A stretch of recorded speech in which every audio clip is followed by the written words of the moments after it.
has Oxford connections. I didn't know that.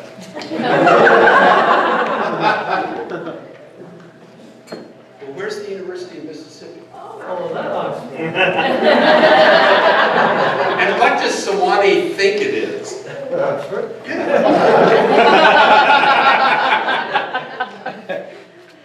Bill Stafford was our dean. He told me that Sewanee was one part Oxford, one part Mayberry, and one part Brigadoon. Sam is a graduate of the University of Mississippi. Oh, sorry. A PhD from the University of Virginia and theological studies at the Virginia Theological Seminary. He was chaplain of All Saints Chapel at the University of the South and so on. Then rector of Trinity Copley Square, then dean of the Washington National Cathedral, and now, once again, the rector of Trinity Copley Square. He has brought poetry, and we are glad to have him here. Sam, welcome. Thank you.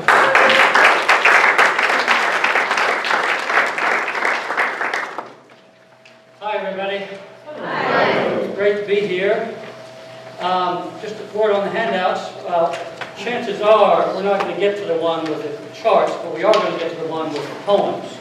So hold those ready, and let's see how far we go. I decided to take this as a chance for me to sort of ruminate some on this vocation of being a preacher. What are we trying to do? Where is it rewarding? Where is it hard?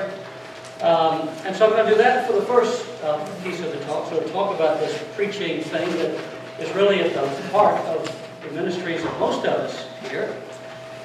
Then what I want to do is take a little pause and talk about what's happening in the world around us and ask some questions about what is preaching going to mean. I have no answers, but lots of questions about what is going to be meaning to preach as our church and our society go through massive shifts. So we'll talk about that a little bit.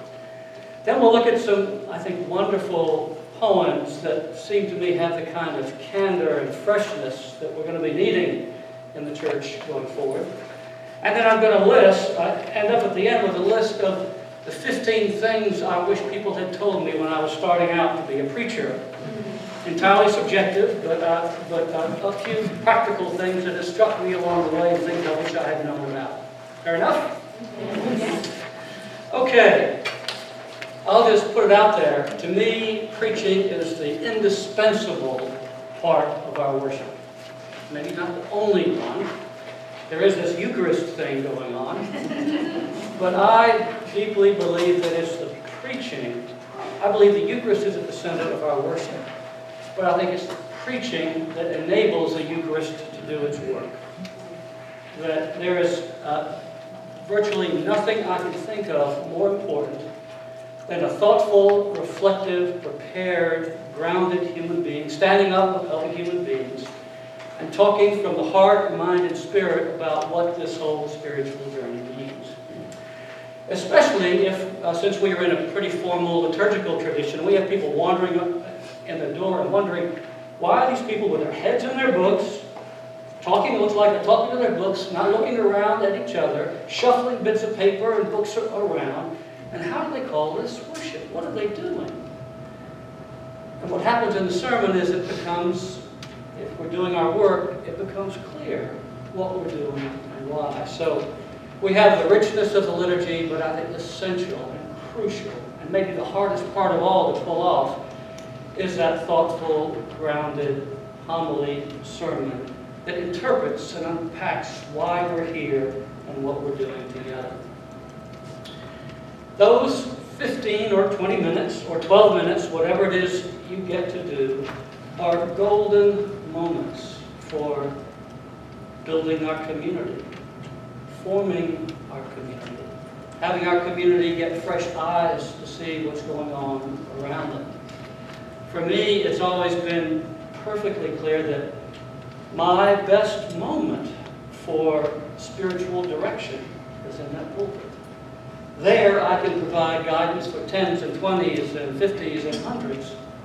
in the ways that I can't possibly do if I'm having 2 or 3 people do our direct deeds.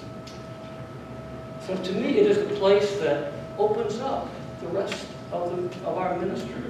It's the place where we explain and build upon and open people's eyes to see how all those pieces come together. So I have a very high theology of preaching. I think it really is what is desperately needed to be good and gracious, and when it works, puts all the rest of the pieces in place and allows us to leverage our time and ministry in hugely significant ways. When you think of the impact of your 15 minutes on your congregation, multiply the time out that you're able to spend with them because they're gathered and you're there. It's a place of huge potential and power. So I deeply believe that every minute spent preparing is worth many, many, many tens and tens of minutes, 15 minutes, 30 minutes, hours of doing just about anything else so that we can authentically, graciously, wisely articulate the heart of the gospel to our communities and to people who come through our door in ways that can make sense for them. A definition of preaching from Tom Long I like. Preaching involves taking a passage of Scripture and getting down into the marrow of it, to seek to know it deeply, to anguish over it, and struggle with it to the point that it blesses us. Well, those are pretty painful verbs, marrow and deep and anguish. But part of the richness of preaching, both for I'll say for me, I suspect for most of you, is it's the hardest thing we do, and it takes us to some of the crucial places we need to go. We learn things, we experience our inadequacy, we experience our failure, and we experience incredible moments of clarity and joy and delight, both in the making of the sermon and in receiving the feedback from people who hear it. Preaching is our most significant act of nurture. It's the place where people's relationships can be deepened as we articulate for them what it means to take a step closer to God, or to open their spirits to God, or to look at things that we believe God is wanting them to see and experience. A little line from, I'm not a big fan of Karl Barth, but I take him seriously. And one line for him haunts me a lot. Karl Barth says to the preacher, "Who do you think you are to have the Word of God on your lips? What makes you think? Think what you're doing. The mystery behind the universe, the source of everything, the power behind all that is and ever will be, the justice and goodness there is, and we chatterboxers think we can stand up and just yak about it." It is a humbling, powerful, daunting, inspiring thing to imagine that we, by the grace of God and the movement of the Spirit, have been called to speak the word for God, so that God's word can speak through us. It is an amazing thing. And so we count on these gatherings and our preaching to be able to build our community, to be able to do pastoral care from the pulpit, to be able to nurture people as they're wrestling with relationship, as they're wrestling with vocation, as they're wrestling with failures in their lives. It's from that pulpit that we can do that for the 10s and 20s and 30s and 50s and 100s in ways that we couldn't possibly do on our own. I can't think of any more highly leveraged time than those 10 minutes in the pulpit and our time preparing for. Preaching is essential as God continues to work through our community. It's where we articulate the credibility of it. I remember in my late college days and just out of college, I was starting to put a new face together after death of God theology and a lot of other things that had come along in the John Robinson's Great Honest to God. Beginning to put it back together, I would go and sit in church and wonder what was going on in people's minds and hearts. Is there a God? Is there God? Is God real? Is God there? How can that be? And the only place I could get a window into what was really happening in church was when the preacher stood up to speak, because everything else was in the book. And that's when I began to take the measure of, okay, these people are real, and something is happening here. And there is a credible sense of the presence of God working among us. So, need I say, I take this very, both seriously and humbly, this opportunity. Something my father said to me years ago, I very cheerfully told him that I've been appointed to co-chair of a mission strategy task force for the Diocese of Massachusetts. And my father, church-going Episcopalian, but not too interested in what goes on in it, he said, why are you wasting your time with a mission strategy committee? If Episcopalian clergy could at least be able to preach, you wouldn't need to do anything else. Of course, that's an overstatement, but it's a statement from the pews. If you guys generic, would just preach well, no more problems. We have problems big time, but the instinct, I think, is real in the pews. And thank God for this Preaching Excellence program, for the leadership that's coming here, for something that is as critical to the life of the church, putting our best resources and best energy into getting better at it, I think, is huge. Saying how important it is, let me say a few things about how demanding it is. Preaching, I would say, is a soul-stretching, gut-wrenching, sleep-depriving journey we make week by week for some reason. Summoning us to stand naked and exposed before the congregation with the best words we can come up to on our lips, and do the best we can. I love T.S. Eliot's words when he talks about the intolerable wrestling with words and meanings. That's about Saturday afternoon at 3 o'clock when it hasn't come together. It comes into my mind, the intolerable wrestling with words and meanings. Trying to put this thing together that doesn't want to come. One of the things that I've learned through the years, and you all being, I know, a lot more spiritually mature than I am, got there earlier, but I kept thinking early on that every sermon of mine should be a Frederick Buechner sermon. Or when I discovered Barbara Brown Taylor, I thought of Barbara Brown Taylor's sermon. Or when I heard Jim Forbes, a Jim Forbes sermon. And they never measured up. They just didn't. And one of the long spiritual journeys is coming to embrace and accept and affirm and believe God has work to do with our voice, with our little minds, with our finite gifts. That's the way it seems to be, that God hasn't called the articulate. Moses, bad speaker. Paul, bad speaker. Somehow God figured out how to use them. Surely God can find a way to use us. In fact, I love this Thomas Long thing. He said, the saddest congregations are those with enough clout or money to obtain a golden-toned orator who takes the congregation to the mountaintop every Sunday because that's a damned lie about the Christian faith. He says, my own sermons, and probably yours too, are sometimes up, sometimes down, mostly in the middle. And the variation in quality is itself a witness to the up and down nature of the Christian life. I don't know any preacher who is comfortable and satisfied with his or her preaching week in, week out. It's a brand new discovery every week. It's a brand new setting out in a boat, hoping you're going to get to the other side by Sunday morning, doing the research and doing the prayer and doing the thinking along the way.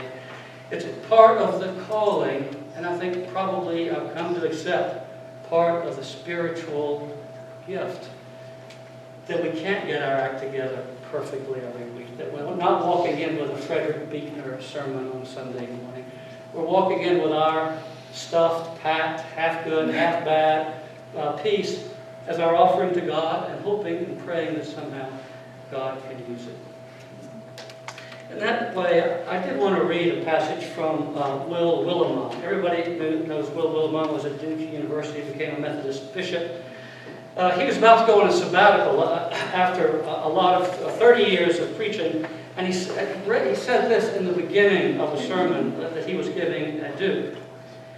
He says, I'll tell you what I'm going to do on my sabbatical. I'm going to study how to preach.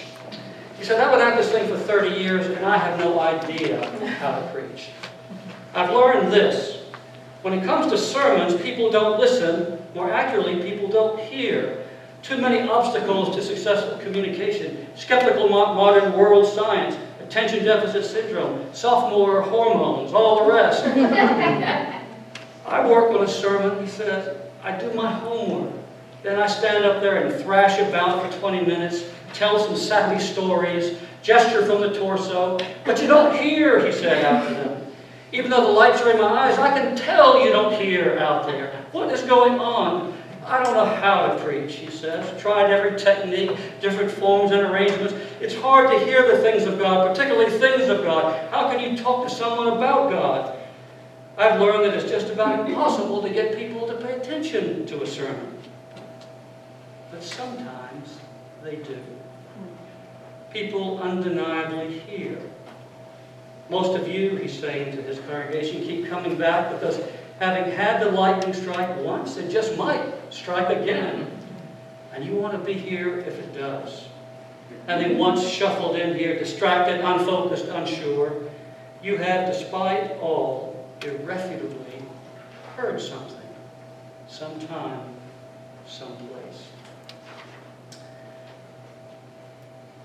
A couple of things about our preaching in context. One is that we are, as we do preach, we're preaching to a congregation, and one of the pieces of wisdom I've learned is to try to develop a sense of the congregation and a sense of congregational ownership of preaching.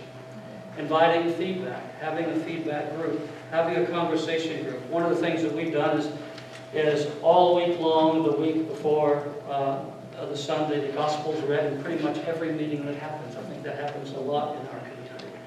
But building a sense of trust and participation and belonging in a sense that they are part of what's being said is a critical part of it. Because after all, we stand up there.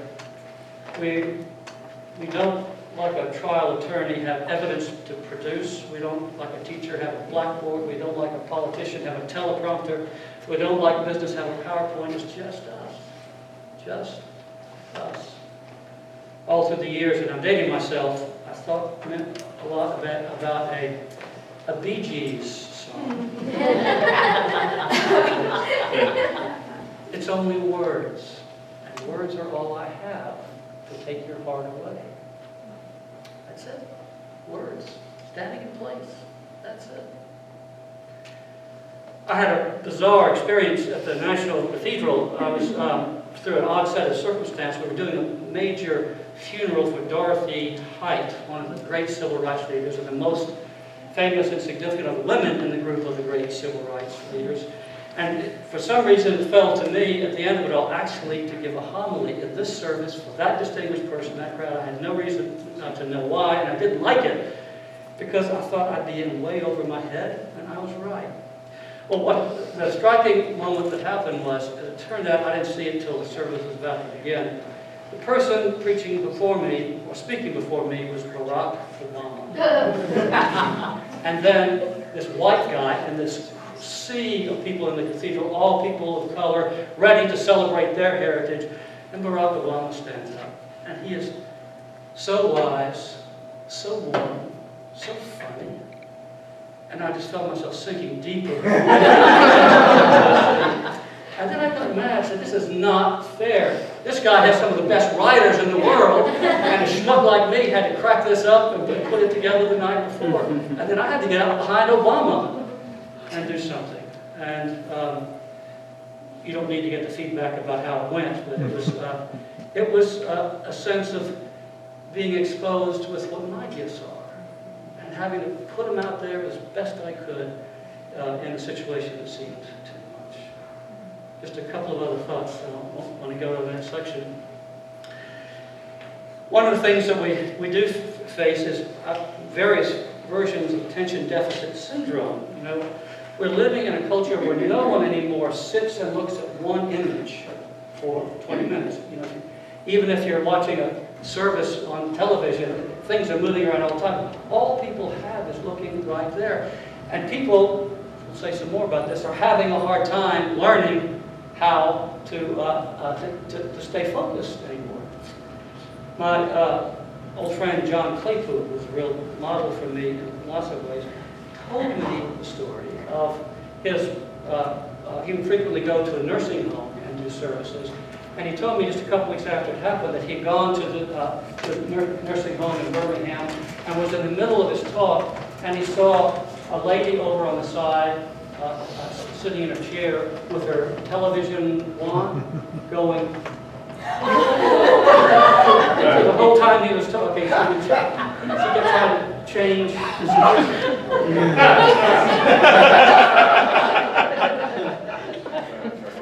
There are many things in preaching that keep you humble. At times our services have been interrupted by baptism, youngsters, the bizarre things that happen. My favorite, I want to move on, my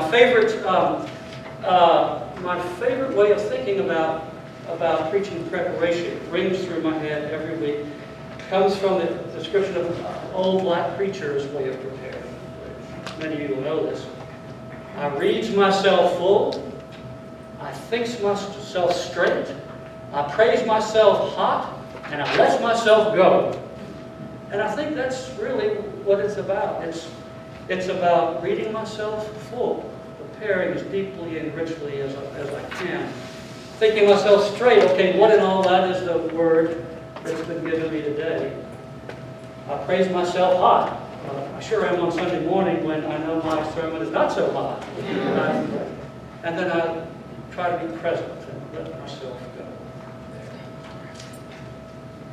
go. Okay, I'm going to leave that there. Do we end at 12:15? Is that right? 12:30. Oh, good. Well, I don't want to rush them. Good. Sermon. I think I'll jump right in there. Part 2, preaching in strange times.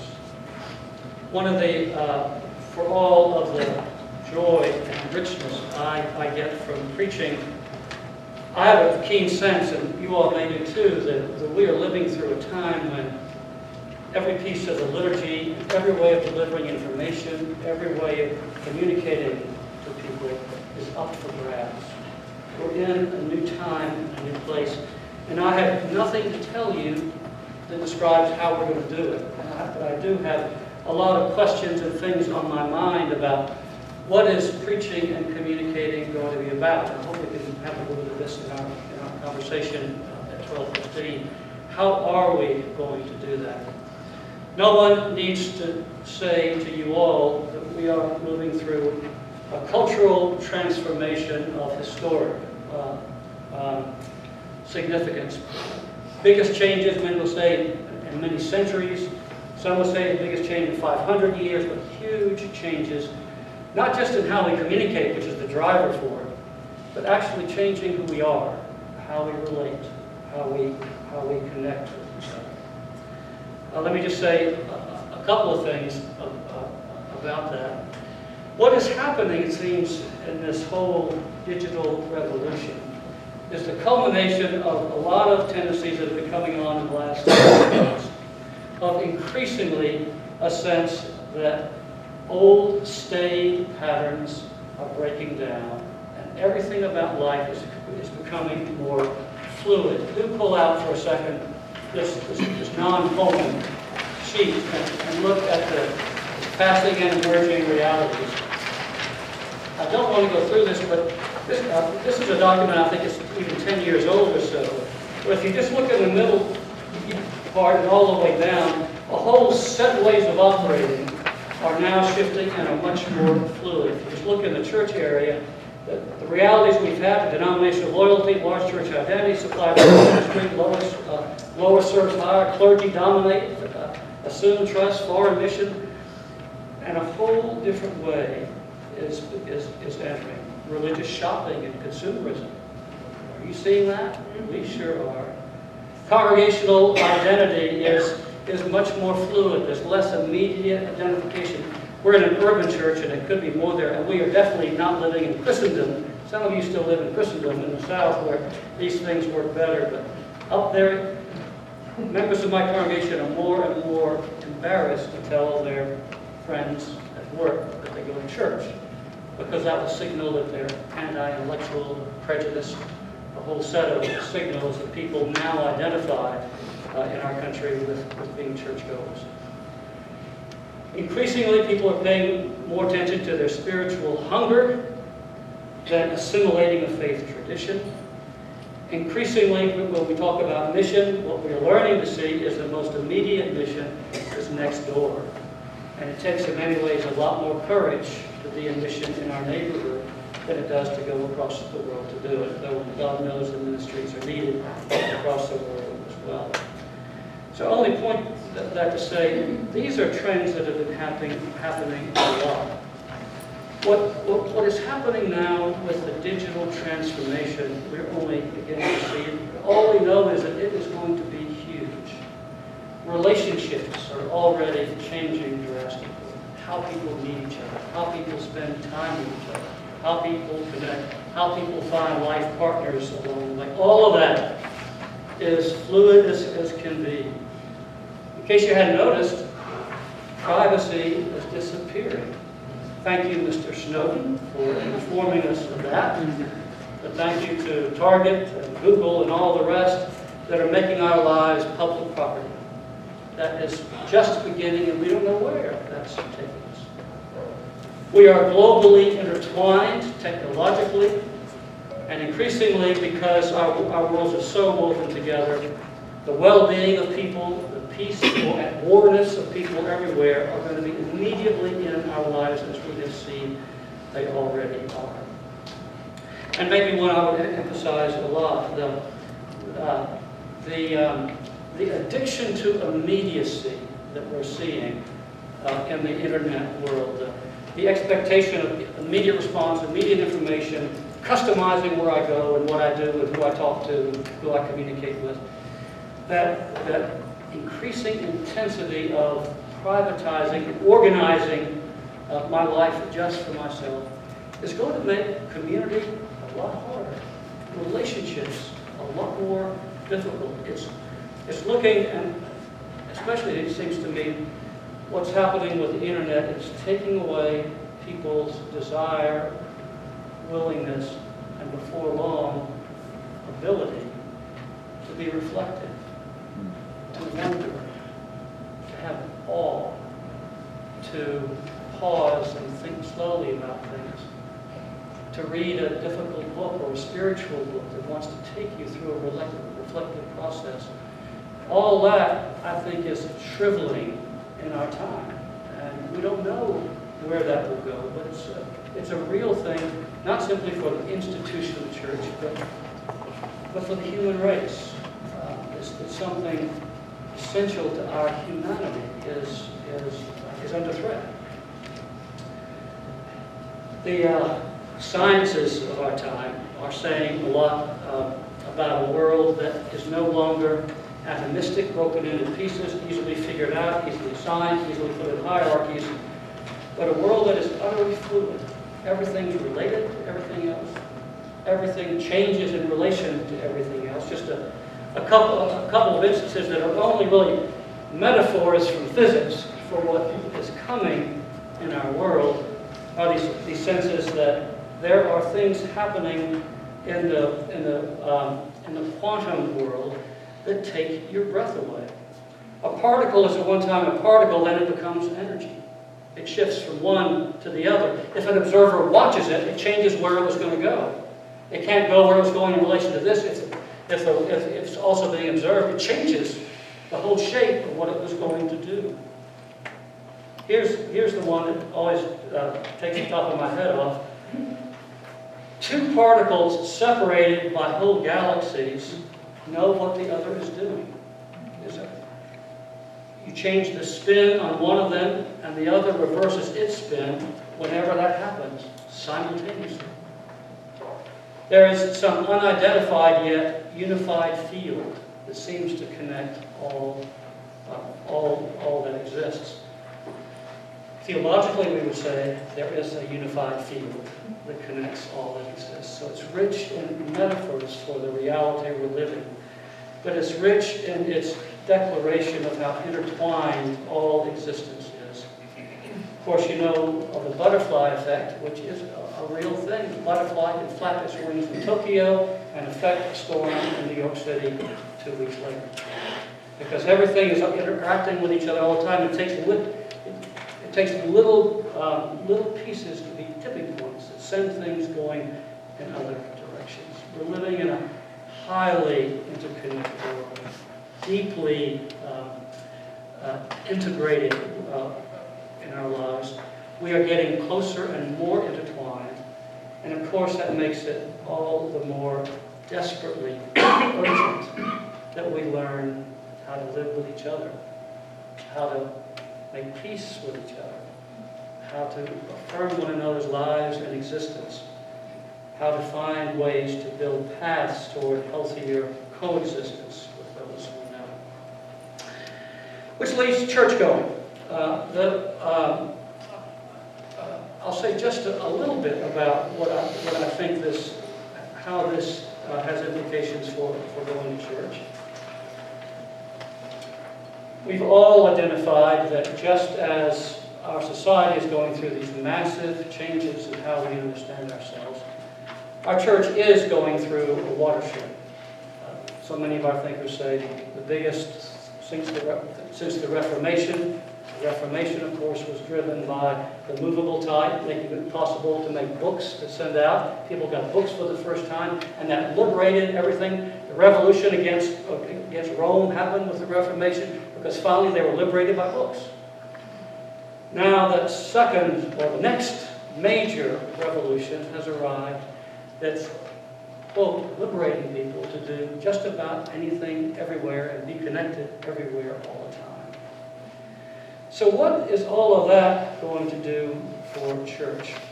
Well, we're already seeing a fair amount. If you turn over the sheet, I'll get to this in a moment. We're seeing in a lot of ways that people in church these days are relating to it differently. They have, I'll speak again to our word, more tenuous relationships. It used to be regular churchgoers came 3 times, self-described regular churchgoers came 3 times a month. Then it became 2 times a month. Now it's enthusiastically held and said, people that I know are there about once a month, see themselves as absolutely regular churchgoers, and they mean it. It's a different and much more tenuous relationship. Well, I want to suggest that for all the unpacking that can be said about what's going on in the church, I would say the critical piece is that church, as it was understood for the last, say, 50 years, I don't know how long before, but the church of the 1950s, 60s, and even 70s, the church of mainline Protestantism, going to church, hearing the sermon, going home for lunch, and that pretty well counted. Church situated in a society that by and large supported and sustained a Judeo-Christian culture, a set of morals and mores that seem to be the American ethos. All of that is gone. All that sense of a commonly shared set of moral values, faith, is not around, and that's not at all bad news. There was a lot that needed to go there. But we're on our own. We're on our own individually to find our way and to put together our own little packet. And churches are much more on their own to find how it is to connect significantly with people who no longer feel the immediate, urgent need and responsibility to come to church and bring their children. In our part of the world, that's long gone. And if you get to still live in Christendom, if it isn't yet to, it's going to be gone here too before long, because we're all watching the same programs and going to the same movies. Which is to say, a church for the future, it seems to me, is going to be a church that is intentional, inviting intentional people to to go on intentional journeys and actually live their faith, maybe for the first time. I don't think what we're going through is a disaster at all. I think it's an utterly necessary moment. We're going through what is a rhythm of death and resurrection, a whole comfortable way that had lots of good things about it, but a lot of tired things and discouraging things about it is passing away. And what will be here will be the church is made up of people who've decided that it's important to, I almost said, make the journey, to make the quest, the pilgrimage, to find God. So churches will no longer be able to depend on the culture around them. They're going to have to challenge their communities to make a serious quest, a serious pilgrimage, a serious journey for themselves. A church that has taught me a lot lately is the Church of the Holy Spirit in Lake Forest. It's done a lot of creative work, learning from a megachurch close by. And learning a lot about, for one thing, trying to figure out what is the spiritual vitality of this community. And they developed a spiritual vitality survey coming from Willow Creek, the megachurch nearby, to figure out what's going on. And then being strategic about how can I equip my community or our communities to live this faith, to grow in it with intention. The language I'm using, and I think I took it actually from the churches, the real challenge, and I'm saying this to my congregation a lot, the challenge is everyone is going to have, if you want to be a Christian at all, you're going to have to take responsibility for your own spiritual life. You can't outsource it to the clergy anymore. An hour on Sunday isn't going to do it. It just won't happen. I always have taken seriously Garrison Keillor's wise marks. You can no more become a Christian by sitting in church than you can become a car by sitting in a garage. People are not going to be able to park themselves for an hour on Sunday and hang in. They just won't stay. It won't work. It hasn't worked. We've got proof. So somehow along in this amazing renewal we're getting ready to go through, we are going to get smaller, but there's going to be a lot of room for the Spirit to teach us what it means to be disciples, to live that with each other, to support each other, and to challenge each other, to build communities of faith that want to actually go for it, see what there is at the heart, and make it their own. So that seems to me the really thrilling part of what's happening now. And for all of the difficulty, I think this is a real gift. It is somehow of God, and somehow the Spirit is going to lead us to a fresh new place to build from. I have to say, part of what gives me comfort in this is an awareness of church history and how many times before the church has died. It's died again and again. When Jesus was buried, the church thought it was over. When the martyrs began being killed, the church thought it was over, and new things came back. When the barbarians swept through Europe and killed off just about everyone who was part of the Western traditions and tried to destroy all the texts and books, there were a few monasteries and abbeys that carried along our texts and our faith for centuries. And along came the whole resurgence of the Renaissance and faith that goes after. The church was dead as nails. The 18th century English church, the most boring, flat place you could imagine. And along came John Wesley and changed the game. Along the way, these things happen, and we get to be the ones who are part of this moment of re-examination, rediscovery, and redesign for the church. To me, it's a scary, difficult, complex time, but it's also a thrilling time to be part of.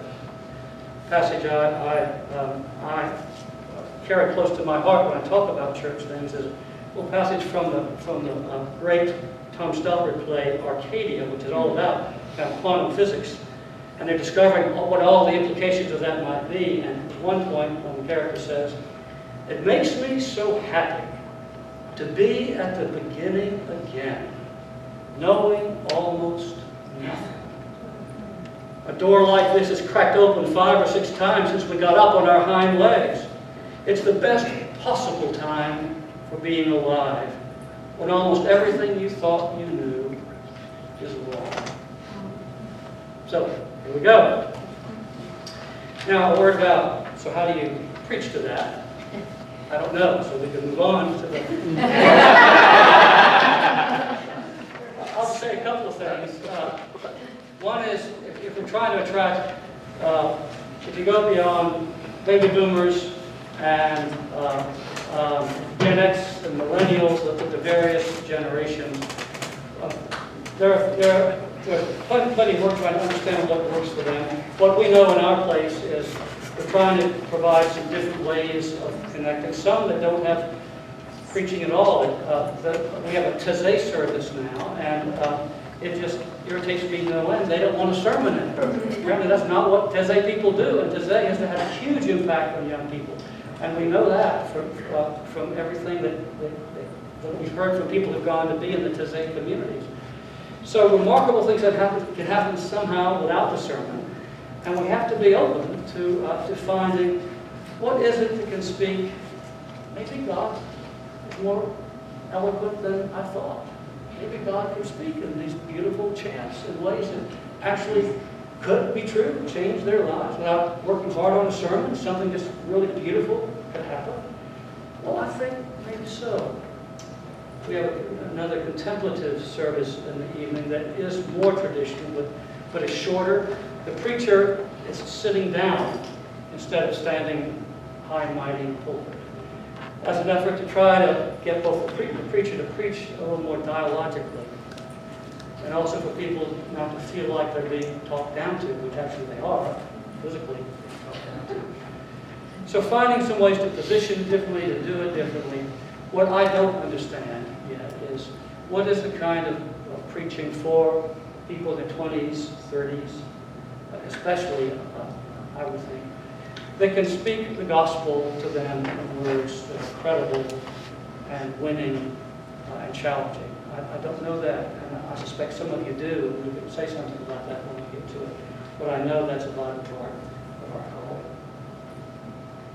Let's shift to the poems for a minute before we run out of time. How many of you all know about R.S. Thomas? Not so many. A Welsh poet. He died in the year 2000.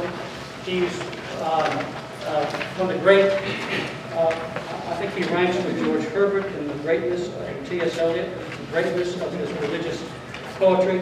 He was a cranky guy, lived out on the kind of edge of a cliff in Wales.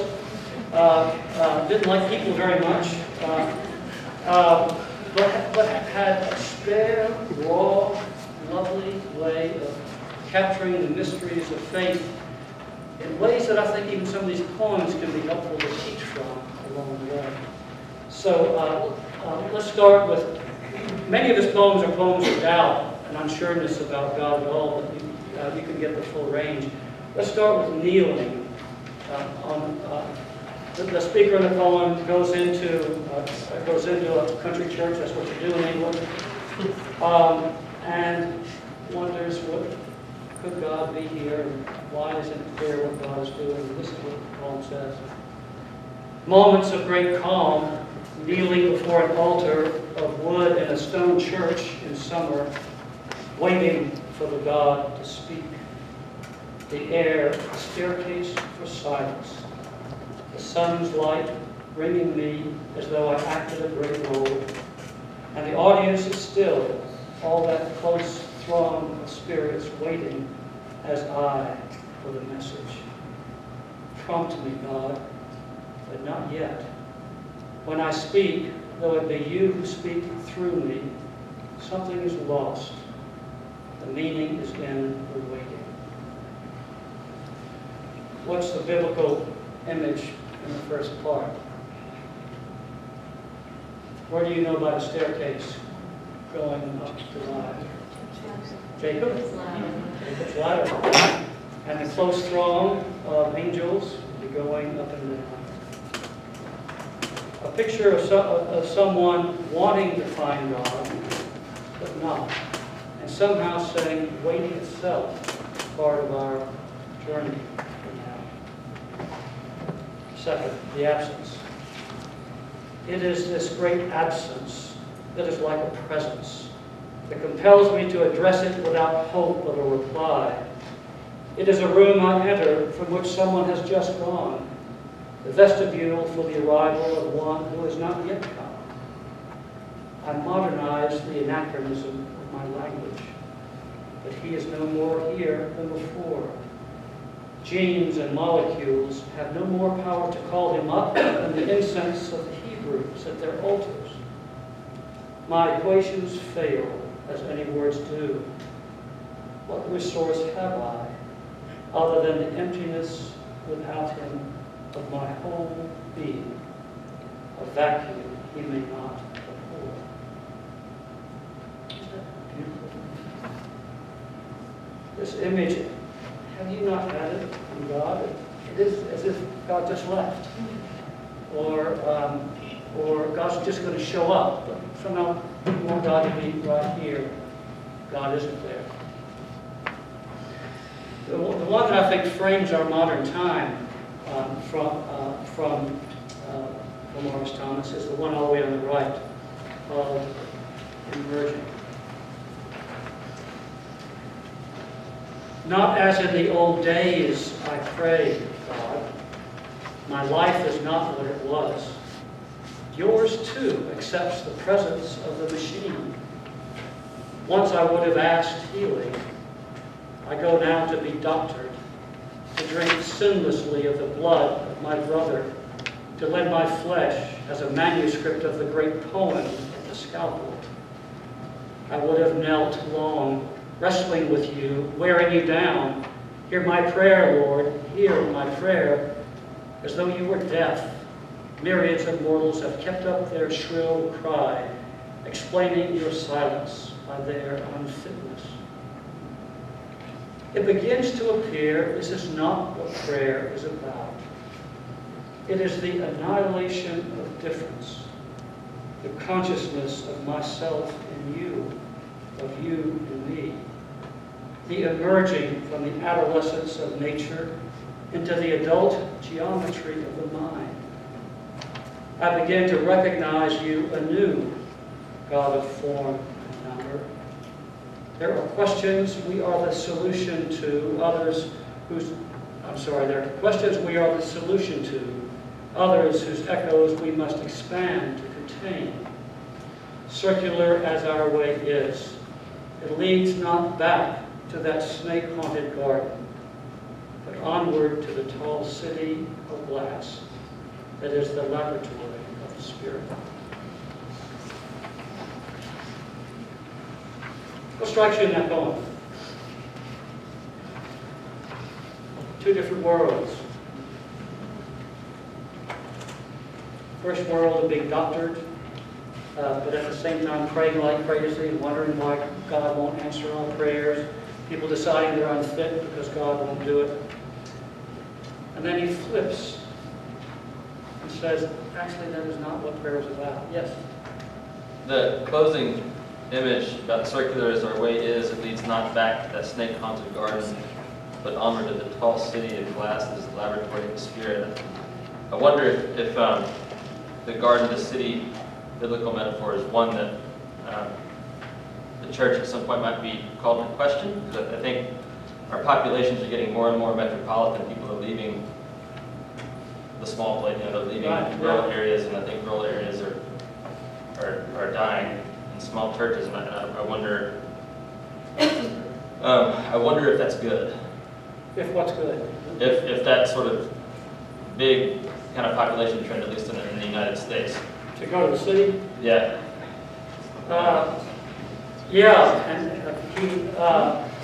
he doesn't argue with it. He just says that's he actually he's a real Luddite. He hates machines. He hated every everything that was of the contemporary world.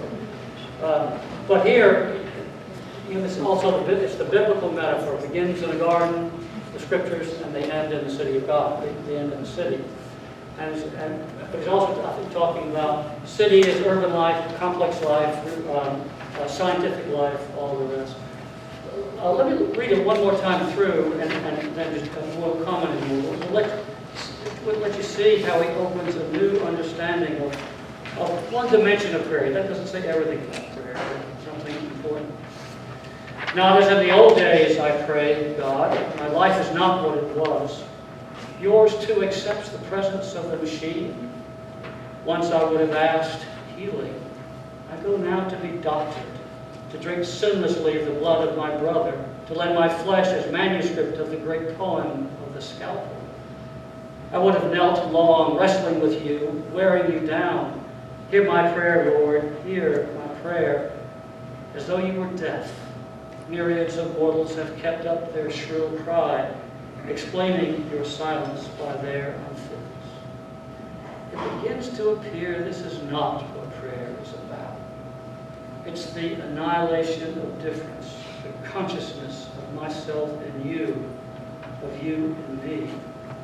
The emerging from the adolescence of nature into the adult geometry of the mind. I begin to recognize you anew, God, form and number. There are questions that we are the solution to. Others whose echoes we must expand to contain. Circular as our way is, it leads not back to that snake-haunted garden, but onward to the tall city of glass that is the laboratory of the Spirit. I want to give you some of the poems that start getting a little cheerier. Right? Actually, let's stay on the first page. Let me just settle them. I'm going to take you through these. After all that silence, absence, he writes a lot about that. Then this wonderful poem. Suddenly, after long silence, he has become voluble. God has become chanting. Suddenly, after long silence, God has become voluble. He addresses me from a myriad directions with the fluency of water, the articulateness of green leaves, and in the genes, too, the components of my existence. The rock, so long speechless, is the library of his poetry. He sings to me in the chainsaw, writes with the surgeon's hand on the skin's parchment messages of healing. The weather is his mind's turban, driving the earth's bulk round and round on its remedial journey. I have no need to despair, as at some second Pentecost of a Gentile. I listen to the things round me, weeds, stones, instruments, the machine itself, all speaking to me in the vernacular of the purposes of one who is. Now that's ecstatic God experience. Great, beautiful poem. And I'm going to keep going. Alive. Here it is again. It is alive. It is you, God. Looking out, I can see no death. The earth moves, the sea moves, the wind goes on its exuberant journeys. Many creatures reflect you, the flowers, your color, the tides, the precision of your calculations. There is nothing too ample for you to overflow. Nothing so small that your workmanship is not revealed. I listen, and it is you speaking. I find a place where you lay warm. At night, if I waken, there are the sleepless conurbations of the stars. The darkness is the deepening shadow of your presence. The silence, a process in the metabolism of the being of love. Pretty great. The presence. I pray and incur silence. Some take that silence for refusal. I feel the power that invisible catches me by the sleeve, nudging towards the long shelf that has the book on it I will take down and read and find the antidote to an ailment. I know its ways with me, how it enters my life. Present, rather, before I perceive it. Sunlight quivering on a bare wall. Is it consciousness trying to get through? Am I under regard? It takes me seconds to focus. Which time? By which time it has shifted its gaze, looking a little to one side as though I were not here. It has the universe to be abroad in. There's nothing I can do but fill myself with my own silence, hoping it will approach like a wild creature to drink there, or perhaps like Narcissus, to linger a moment over its transparent face. So wonderful poems of paying attention to the presence of God. Here you have God leading, guiding. For all of his moments of God's departure, there's powerful moments when he sensed God not simply present in mystical oneness, but in this one, leading him to the book, to look up what he needs to do to get well. So it's quite a range. And last one is, for my money, the best description of the kingdom of God I've ever come across. It's a long way off, but inside it there are quite different things going on. Festivals at which the poor man is king and the consumptive is healed. Mirrors in which the blind look at themselves and love looks at them back. And industry is for mending the bent bones and the minds fractured by life. It's a long way off, but to get there takes no time, and admission is free. If you will purge yourself with your desire and present yourself with your need only and the simple offering of your faith, green as a leaf. I won't go back to it, but this great picture of a healed world. It's a long way off, and then he says, well, it's a long way off, but you can get there in a jiffy. It's right there. It's long off, but to take there it takes no time, and admission is free. It's for you, just take it. If you'll purge yourself with desire and present yourself with your need only, and the simple offering of your faith, green as a leaf. That's one to teach from, preach from. Okay, I know I need to give you some time, so I'm going to tear through these 15 pretty useless, very subjective notions of what I wish someone had told me before I started. Number one, and I'll go quickly, sermonettes make Christianettes. I don't like all this talk about short sermons. I'm very dismayed to know of a very fine church in Florida, a very well-to-do church with a very fine rector. Most of his sermons are 7 minutes long. And it's very clear he made them up that morning, my friend. And my friend likes it. But that is a travesty of one's vocation, not to take that moment seriously. But in general, I think the liturgical squeeze, to squeeze out the sermon more and more or get it shorter and briefer, I think can be a mistake. Amen. I will say people can go on too long. I've heard of a Presbyterian minister who preached a sermon on 13 definitive proofs of the resurrection, and by the time he finished, no one cared. So we have to find our zone, but this is critical work. It shouldn't be squeezed out. Number two cheers for the lectionary, not 3.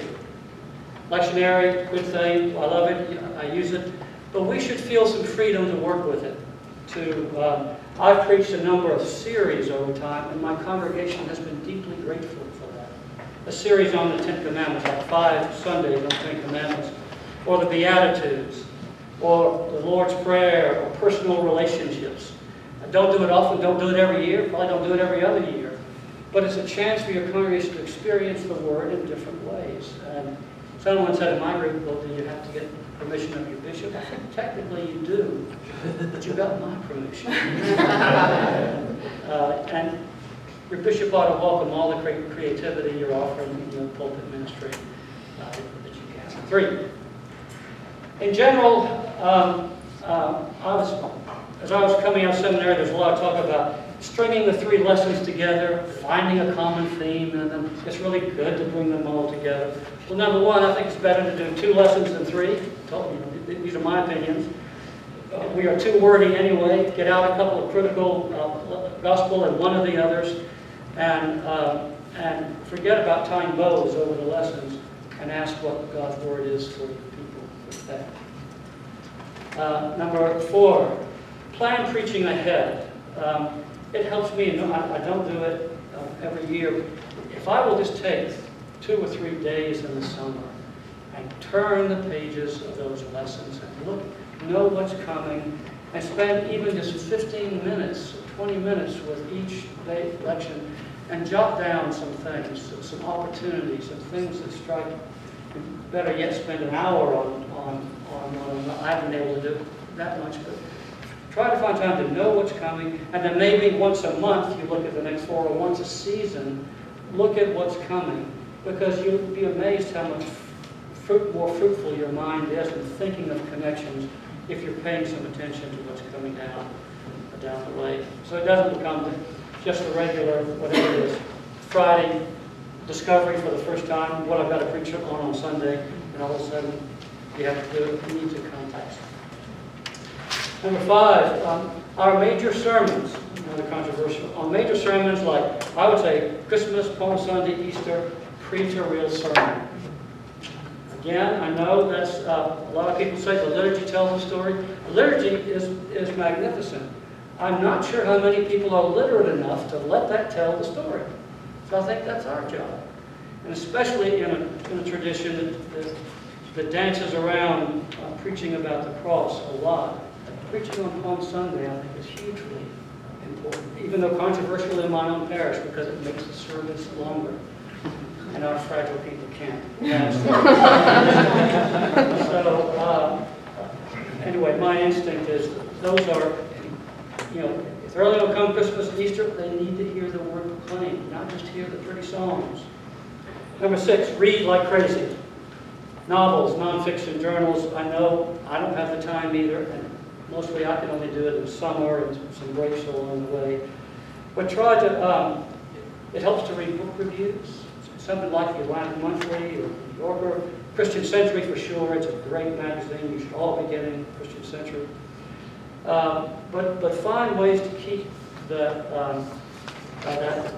poetic dimension of your being going, as with the poems that Lauren was talking about us yesterday.